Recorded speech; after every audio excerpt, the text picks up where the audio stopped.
Welcome back to the Smite Pro League. Finch here, joined by Taco, and I'm happy to have you with me as always. We just saw Energy confirm their spot, moving into the actual HRX, or DreamHack rather, skipping over placement, so very exciting action. Next, it'll be Rival up against Mouse. Let's go ahead and take a look at those standings, see where everyone's already shaping up, because this is still a big set. And later on the day, we'll have a chance to actually watch as Team Dignitas try to hold on to that first seed selection there up against Obey. But like you just said, Finch, this is an incredibly important set here for Rival and for Mouse, because if Mouse are able to wrestle this one away from Rival, that could severely impact what happens to Rival's seeding for standing or for placements. That's right. What you're trying to do now is trying to get the better matches moving into the actual placement stage between Obey and Rival.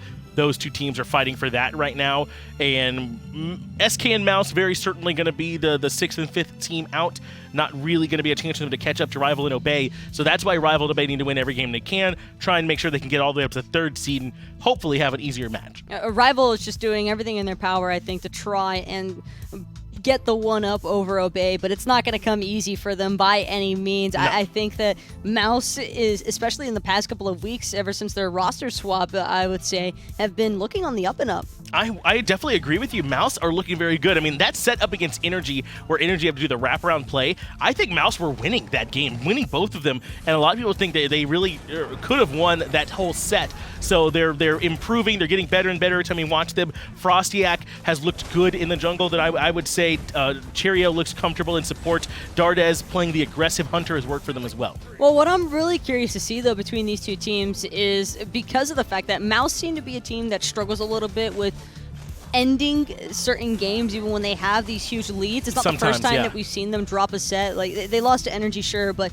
Mouse have been in winning positions before and just been unable to fully close a set out. And I think going up against a team like Rival could be some much needed experience for this Mouse roster to try and understand how to better close out on some of these matches. And Rival, what better training could you imagine? Because this team is the F7 Warriors of the SPL. Yeah, it's 300 times gravity, essentially, trying to train up against this Rival squad. And they've had a few struggles of their own, but I mean, saying that they're, in a position to get 3rd place is considered struggling for Rival because of how dominant they've been across the last, year and a half. Since Valencia, I don't think there's been a more consistent team anywhere than this team. And maybe a little bit of struggles here in fall, but I still would not bet against them. I mean, iceice has really, really stepped up for them here in fall.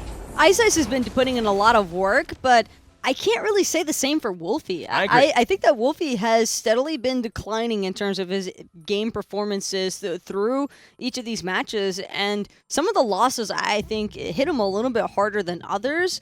Yeah. Even after Rival learned that the road to getting into past placements and just getting that auto buy to DreamHack was pretty much impossible, it just feels like they haven't really paid as much attention towards their remaining SPL sets that they probably should have. That could be the case. I think Wlfy and his performance is still the biggest indicator of who's going to do well as you move into the picks and bans for this first set. Mouse up against Rival. A chance now for this team to try and secure the best possible seeding for themselves. Not secure, but put themselves in the best spot. And then Rival needs to hope that Obey are not able to close out their tough games that they have coming up. And I like this also from Mouse, immediately choosing to ban away the Cherryo. They're in that first pick position. They could have taken it for themselves, but if Dardez doesn't want to touch it and BigManTingz doesn't want to touch it, well, you better not let Rival get a hold of it either.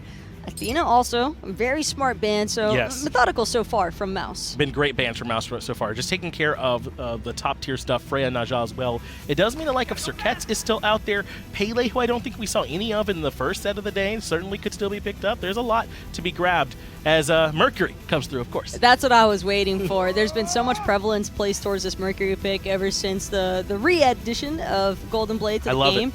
And that 8-second cooldown on the Major Look, like I said, I was not a believer originally of Golden Blade Mercury. I was very adamant that this item was unnecessary on him. I have since been fully converted. And definitely think that I was wrong for my original Valise, because that clear is pretty nutty at times. I think you're right that Golden Blade's overvalued in general. It's just on Mercury in particular, it gets so much better. So I think only in that one case are you wrong, and in all the other ones you're correct.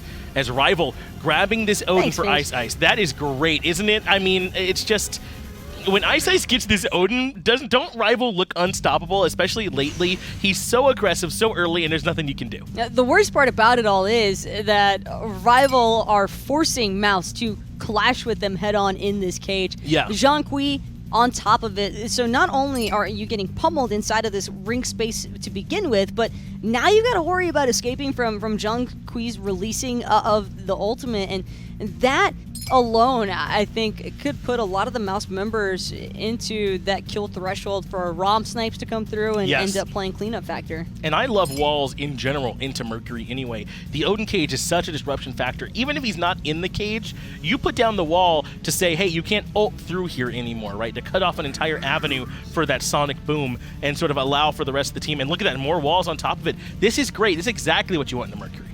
It's what you want into Mercury, but is that necessarily what you want for your team composition?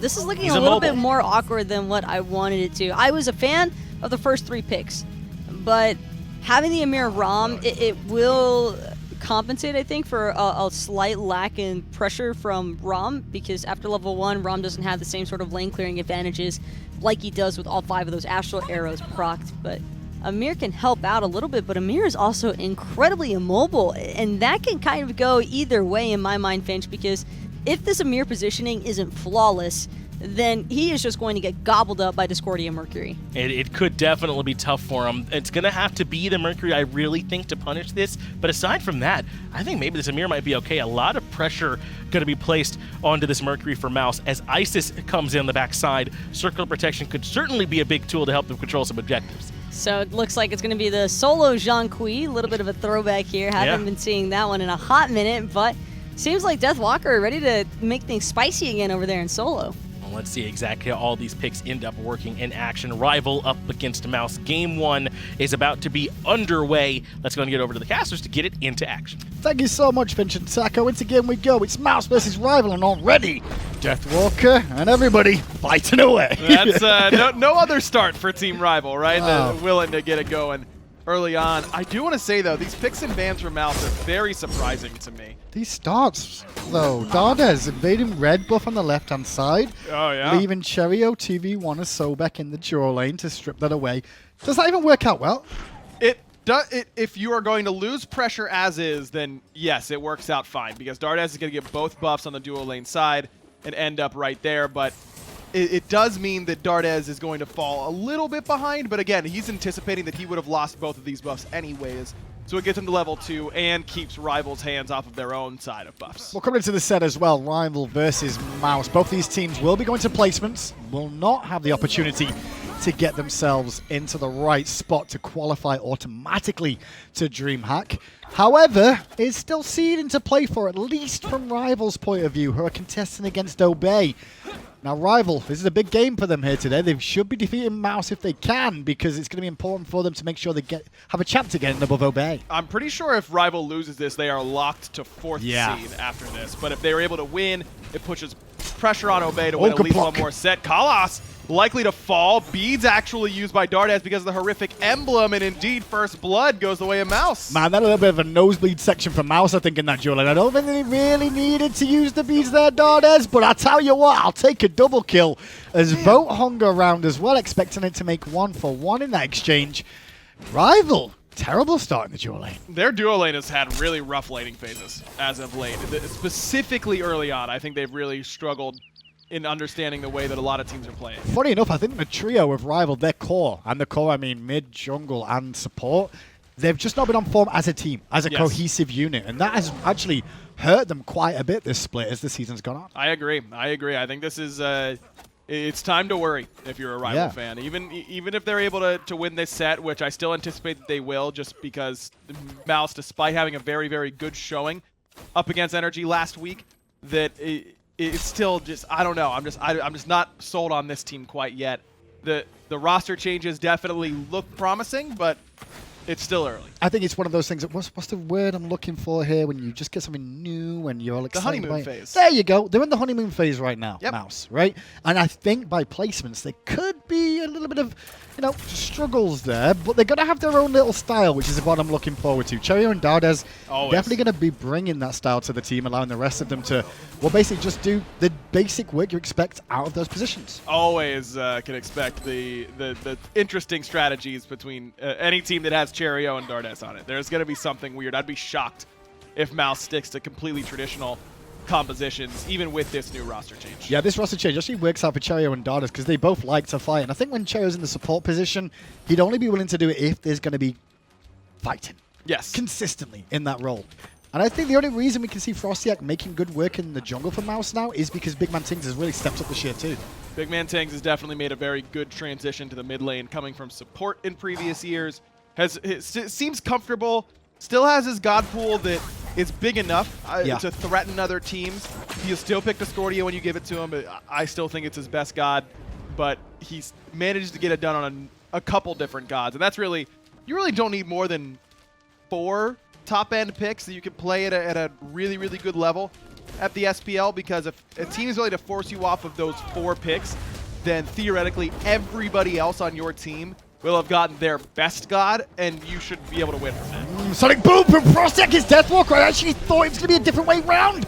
Rival were the ones looking for a gang, but FrostiaK turned up at the right time. iceicebaby has no mana, but a big old circle of protection will bring all the damage that's needed to bring down FrostiaK. 1-for-1. Solo for jungle. Really good rotation from Wlfy. If iceice is only there to drop the cage and can't really do a whole lot else, that's a pretty bad engagement for Team Rival. But Wlfy not only has a perfect rotation, but a perfect spirit ball on top of that to stun both FrostiaK and Nika.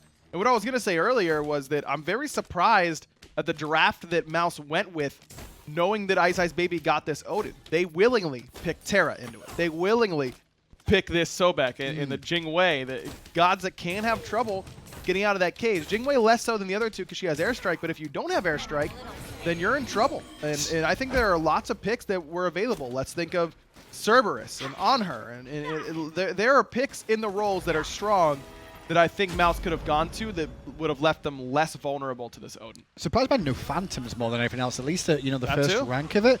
Because there is walls from Ymir as well. Now, I expect to see one Phantom somewhere. I'm just not sure whether you want to see it on the Sobek or on the Terra. I'd prefer on the Terra, I feel. I wouldn't mind too. Because your team fight is so good anyways with this composition that do you really need 2 extra team fighting relics? The problem is the Cherryo's gone Shell. That would mean you're not getting any sprints, and that is a death sentence. That's a good point. Against Zhonghui, against even Isis and Ymir. You really do need a sprint. So I think I'd like to see it on Nika, let Cherryo pick up the sprint. Look at this aggression out of Mouse. They're invaded the jungle, trapped in the ring. Who are you going to call, says Deathwalker. The Ghost come into play. FrostiaK still alive. Goes for the Sonic Boom, but ends up dying as Callus channels his all the way through. Cherryo gets a good look in the waters off onto Callus, but Callus is still fine. Spirit Ball can't reach because Cherryo can dash away, but that's a kill for Team Rival on the invade. And would you look at that? If you have an Odin and you're picking characters that can't get out of Odin cage, and then you get caged, you're probably going to die. Yeah, that's crazy. 1-for-1 at the end of the day then, and for now it's not going to be too impactful. The goal difference was about 1,000 still in mousesports' favor after the first 2 kills they got of the game. Callus, though, still hanging around here. Got to be a little bit careful. Wlfy's forced to beat. Good aggression there. And BigManTingz is under no siege whatsoever. He's really under no duress even in that spot. But Wlfy's got to use the beads because he can't afford to get repositioned by that Sobek. Really good pluck from Cherryo. It's from a kind of an odd angle that he was able to find it. Some of those are actually kind of a little bit easier than they seem. It's a little bit like an Agony Dash. If you hit a wall, you'll run along the wall just like a Sobek. True. Yeah, so the Sobek can like curve the corners a little bit. Yeah. Use it to your advantage sometimes to get the angle. Kind of surf the wall. You know, a little shark surfing. Get it? There's like a Sobek skin that's about that. It's an old TV show. It's a good skin too. It is. Although to be fair, Sobek's got a lot of good skins. He does. Cherryo's going classic right here, which I've got to respect. FrostiaK's going classic. Classically back to base is about what's about to happen to him here. Oh my God! Okay, Esports Weekly, sign that one up. FrostiaK get outplayed, rival.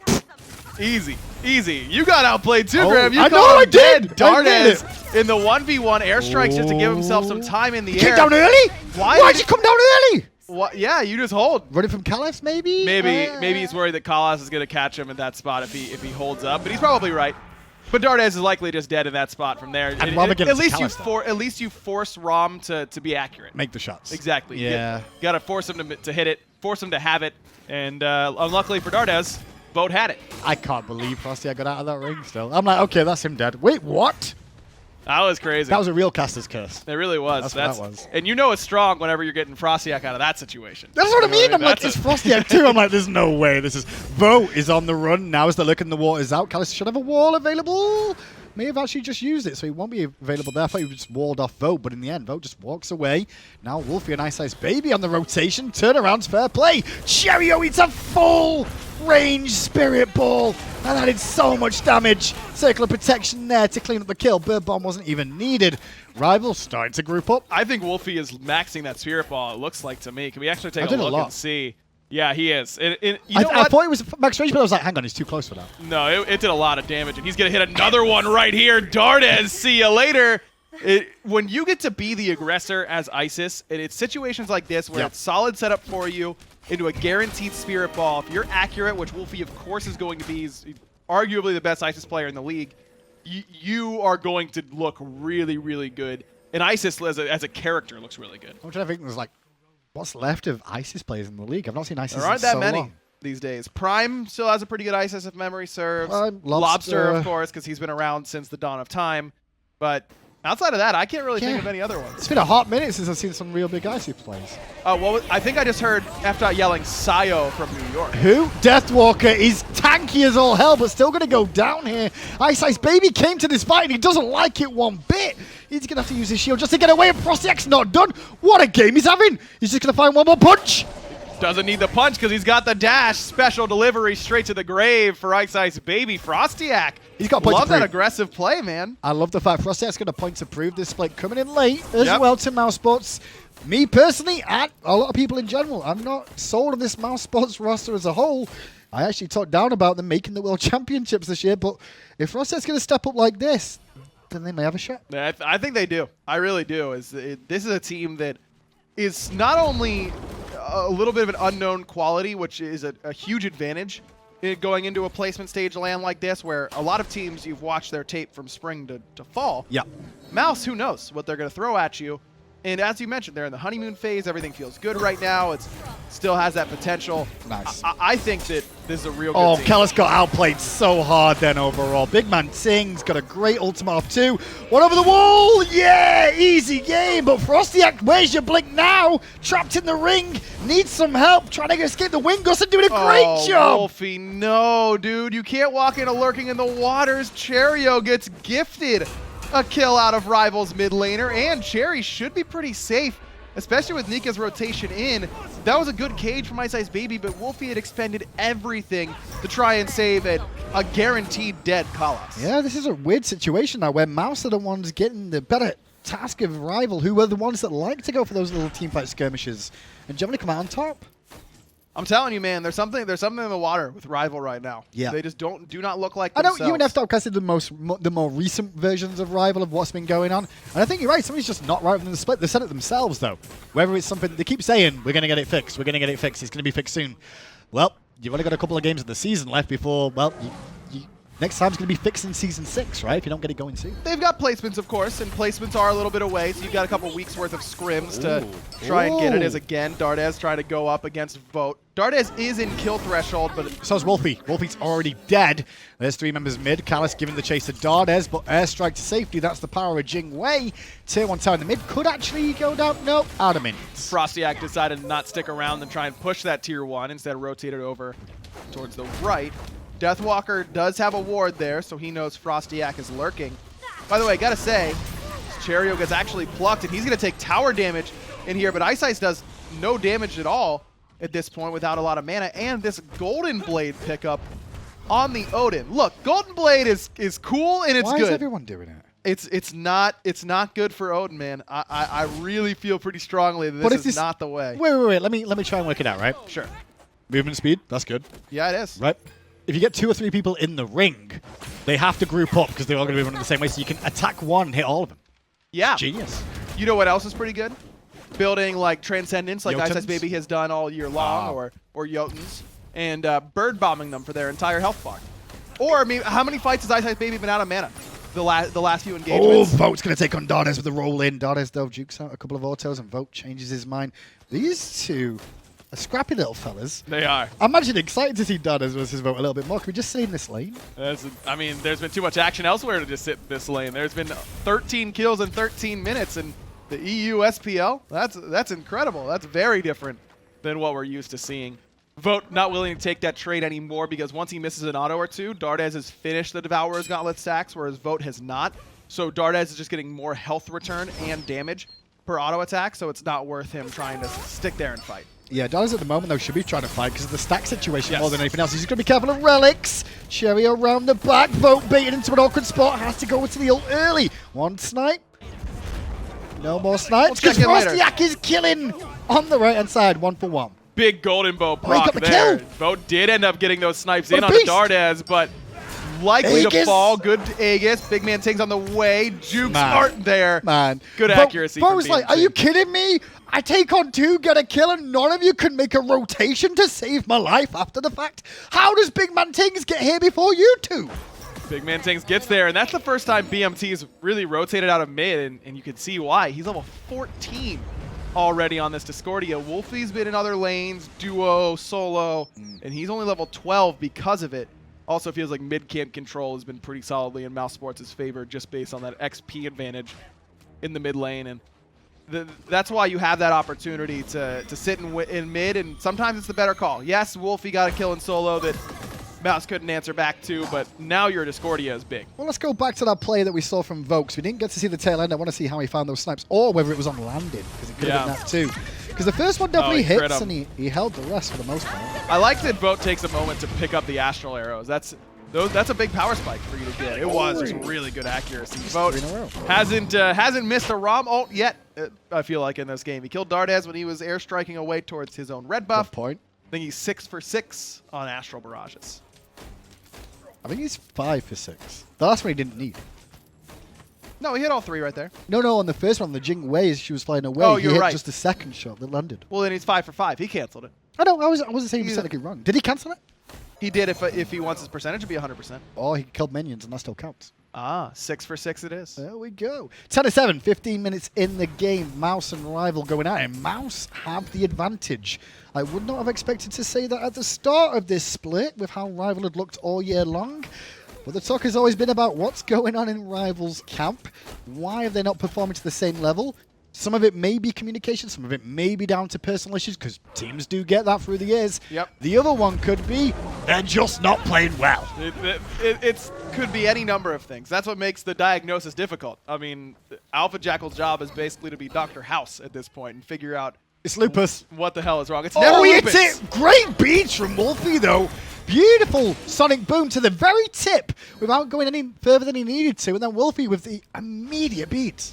That's just good old-fashioned SPL smite right there. A perfect ultimate, a perfect relic. Perfect pluck onto iceicebaby, who jumps away straight back towards Cherryo. Nika around the corner forces Iceice to drop the ring. The apple is down, and FrostiaK. Iceice loses half his health. Frosty blinks out and right behind Wlfy, and Wlfy's going to fall to Nika right away. Now Kalas has to drop the wall, and that's enough to get him out of danger. But FrostiaK's play there was sick too. I mean, he blinked not just out of the cage, but into the perfect position to get onto the back line. FrostiaK's always been that player for me. I've said it many years about him, and he knows it too. He's hot or cold. You roll a dice, if you get a 5 or a 6, FrostiaK is gonna go. And this could be one of those games so far that he's having a great situation. Rama! Perfect reset. Just wait it out. No reason to try and risk it. But now Deathwalker Uh-oh. is here, and he's going to unleash the cage. Now Rival iceicebaby against gets Rival? up, but Death, they just turn and kill Deathwalker. Callus is back, Vote is back. Aegis buys him a second and a beautiful wall. Airstrike from Dardez to try and get the kill. Can't get it, but he's still going in. Got to use beads, dashes away. Deathwalker got the heal off, but can't stay up long enough. Dardez can't quite kill Vote, and Cherryo might not be able to finish it either. Oh, Cherryo actually He held got it. his 3 for a second there. He had the sickening strike, but he was a little bit worried about clipping the corner, so falls back. Gold Fury still available. Wlfy back. No ultimate available for Wlfy right now, but Nika's having to tank this up. Cherryo on zone work. Wlfy gets plucked. Ring down from Iceice. Iceice is dead. Wow. Wlfy soon after. Man, what a fight by Mouse. Their target selection has been perfect. Their communication has been really good. You could tell that by the target selection, basically. That's always communication that really sets you up for that. This has been a very impressive showing. This is 3 games in a row now where I come away very, very impressed with mousesports. It was the 2 against Energy. Despite getting 2-0'd, I was incredibly impressed by that set. And so far through the first 18 minutes, how can you not be excited about this if you're a mousesports fan? I mean, they've also got Obey at the end, and I don't think Obey will be too happy about this even, knowing they've got to face Mouse right at the end with how this is looking. Mouse on a tear right now, and I was not expecting this with the FrostiaK change coming, Spudio out. Didn't see it. I thought it was going to take too much time to ramp up, but it's working out so far. Cherryo's played great in support so far, and the big reason I feel like for the move, I mean, it's no secret that Cherryo is kind of the leader in game and in the shot caller in a lot of ways. He's always said that he feels like it's a little bit easier to shot call from the support role as opposed to the jungle. I think jungle is probably the second easiest spot to shot call from, but if he thinks it's easier for him, then it's easier for him, and it's a personal preference thing. Anything that gets your play caller a little bit more comfortable, I think, is a good idea for the team, and I think it's clearly paid off. I mean, their team fights definitely seem to have a little bit more direction than they did before, instead of just the kind of chaos they would fall into occasionally. It's one of the things of like not putting the pressure on the jungler to be shot caller too, because if you can just jungle and focus on your job, it's a little bit easier than trying to direct the troops of the whole team with what's going on too. But then you do lose a little bit of that vision on the right-hand side of the map to the solo lane side if your support's going to be the shot caller. Right. Because he can't really make that influence. So it's definitely trade-offs. There's a lot of situations where I've seen junglers be shot callers early game and then transition to somebody else later. Deathwalker again under siege. Nika and FrostiaK right on top. But this time, iceicebaby's putting good damage into FrostiaK, but still up for the moment. Card should get the job done. Indeed it does. Deathwalker trades out 1 for 1. Cost mousesports a decent amount of resources, though, 2 ultimates in order to get him down. Yeah, Deathwalker has pure damage so far. That's why I thought that card would do the damage, and it did. But it makes him awfully squishy. Oh, yeah, it does. And he stepped forward there, hits the Sonic Boom. Iceice's ring is great at the right situation, too. Just the damage after the fact was too much. 1 for 1, though, not terrible for Rival there. And you also know there is still Rival, so even though they're losing the early game, even if they lose the mid game, they could still come back in the end game. Always. Their defense unmatched in the defensive part of the game. In EU. In NA, it would have been the old enemy. I don't know, man. They did it too. Oh, wait. Wlfy had Aegis and so much damage. Didn't use it. Didn't respect the damage that Cherryo was going to do. Cherryo's level 17 on a support at 20 minutes. That's not real. I mean, he's 2 levels up right now over Kalas. Oh, he gets the pluck on iceice into the clap from the walls of Nika, into the apple from BigManTingz, who gets a kill. Oh, it's like if you're gonna beads right away. Don't beads the stun when you land. Mouse is looking really solid, and Rival look kind of tatters here. They're a little bit, they're not really like giving respect to the CC that's available for Mouse. And now Mouse are really trying to put the pressure on Rival by taking a fire giant. Bo's gonna go up, and FrostiaK's just here to keep this fire giant leashed. Oh, they got them 2 pinned though. Deathwalker and Callus both getting low at the same time. Vote's trying to get in for the fire giant, can't do it, and now Deathwalker surrounded by 2 tanks. The ultimate already on cooldown and the rotation coming from the carries. No way Deathwalker gets out of this. No. Nika gets his 3rd in a row. Mouse up 20-9 over Rival. I'll tell you what, this game turned on its head the moment that when FrostiaK escaped the cage. Yes. The blue buff. When he blinked out of that, this game changed. Felt like it was going to be Mouse trying their best, but Rival in control. I mean, iceice has his Odin. There's no way that you beat that with this composition. I mean, Mouse draft with no respect for the Odin pick. And when you look at the player damage, it's iceice all the way at the bottom. I don't think this Golden Blade's helping him in that regard. The idea is probably for the clear speed, but I just don't think it's good enough. A little bit risky from Mouses going for this with all these towers still up as well, and not all the ultimates available, and FrostiaK hits a ring.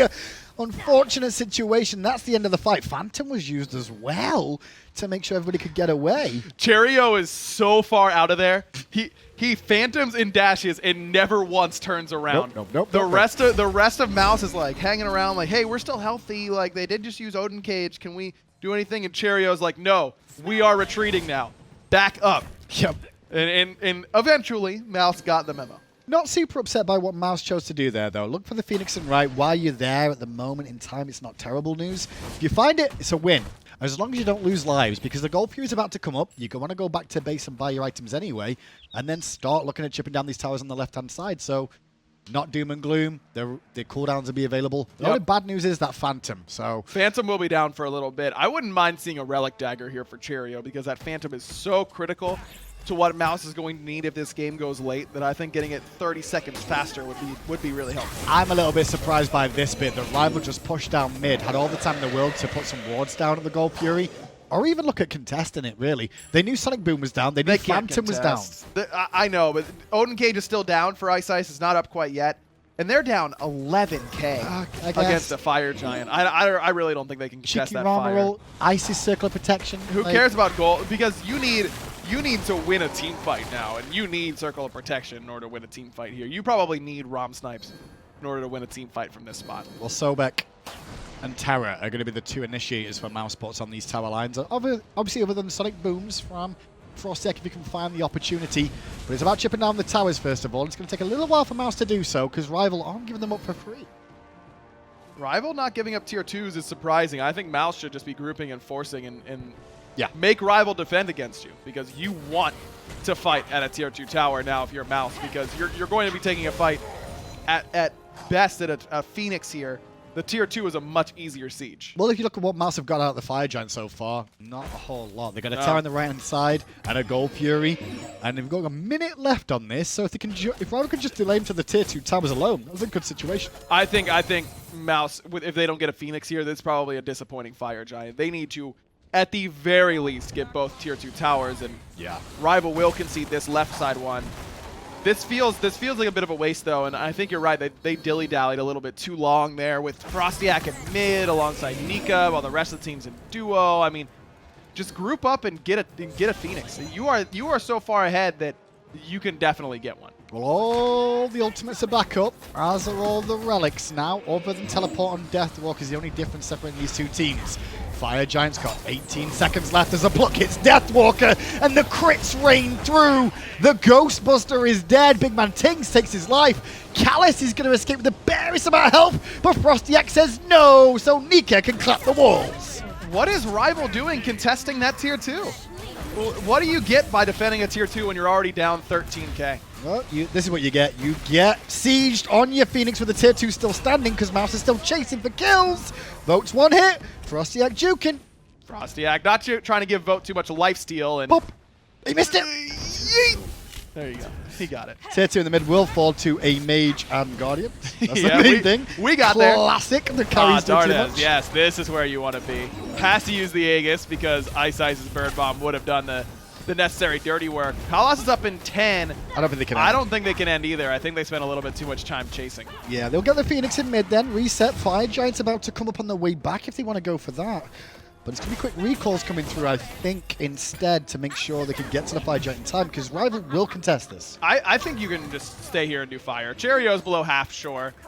But Rival's so far behind that by taking a fight, even against a lower health team, I think you're just signing up for a disaster. I think I'd like to see mousesports just stick around and do the fire now. With Pyromancer, it gets them back fast enough that it's not too bad. Being a support player there, right, everyone's basing on full health, full mana to go and buy items, and you're at half health, being injured, and you're like, I guess I'm the one that's protecting the Fire Giant, where you all just wander off. I hate that. That's the support life. At least Nika gave him a heal. Yeah. Well, how kind of him.